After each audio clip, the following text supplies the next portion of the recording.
Rick, I will give you $100 on the spot if you get him back on the phone. Don't, because I can't take this anymore. Too, and you played the canned laughs.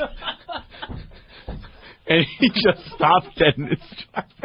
Worse than playing canned laughs after someone says their mother died of a bleeding stomach. Well, I think we should... The guy's telling about how he was captured by the Nazis.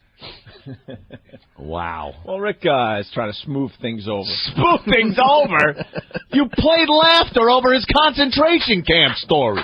There's no smoothing anything over. You should have a sense of humor. He was in... Sense of humor? He was in Hogan's Heroes. What do you think that show was about? Well, okay. That's fun-loving Nazis. That's true. Yeah, Rick's back in the studio. What happened? Robert? Yes. I was talking with Opie during the time since you hung up and now, and I'm sorry, and I believe he owes you an apology. He owes me to close his mouth and not open it. Right. That's what. If he does this, I will continue. Otherwise, forget it. I will hang up again. I completely understand, Robert. I am not a slave. I am not a moron. I'm not a kid. And he can have his jokes with somebody else, not with me. You know, somebody who's been through as much as you shouldn't have to put up with even if you juvenile didn't do anything. Shenanigans. Looks like you really need to promote your book. The easiest jokes in the world to call everybody a fag. What is that?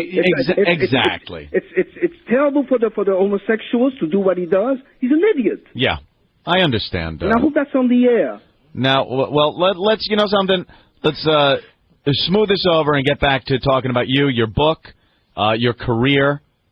Because I'd rather talk about that than dwell on what an idiot Opie is being.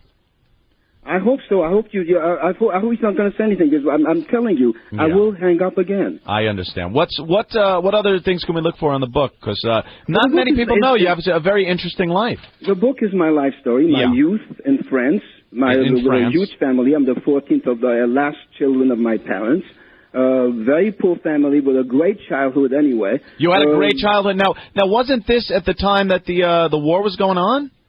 Well, I was born in 1926, and the war started in Europe in 1939. Right. Which means I was 13 years old when the war started in France. Yeah. When the German occupied France in 1940, then in 1941 we Jews had laws, we had rules.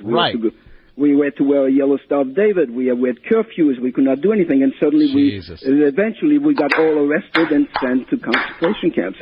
And mostly to gas chambers. Oh, my God. So and I have like 13 of my immediate family was deported. Yeah. And I'm the only one who came back. I was lucky to survive the 3 years I spent in concentration. Now, how did you escape? Well, I was young. I was 16 years old when I was arrested. Goodbye. Opie. Oh. All right, look. Turn that off! One second.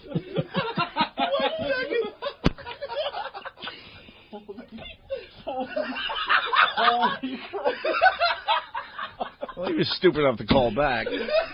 How bad does he need to promote his book? Hold on, I can't breathe. Hold on. He was the lead singer of Rammstein just before.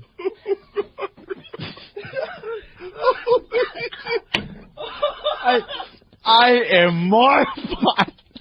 I cannot believe you played. You know, I was expecting something. I never expected that. We don't know what that was. Holy. And let's keep it that way. He thinks he knows. 1 second. Look at this instant feedback we're getting. I'm amazed it took this long for a Frenchman to give up. He surrendered his phone call. Jesus Christ. That was probably... Let me just say this. I said this a lot. I am going to say it for the record. That is probably the worst thing you've ever done in the 8 years we have been together on the radio.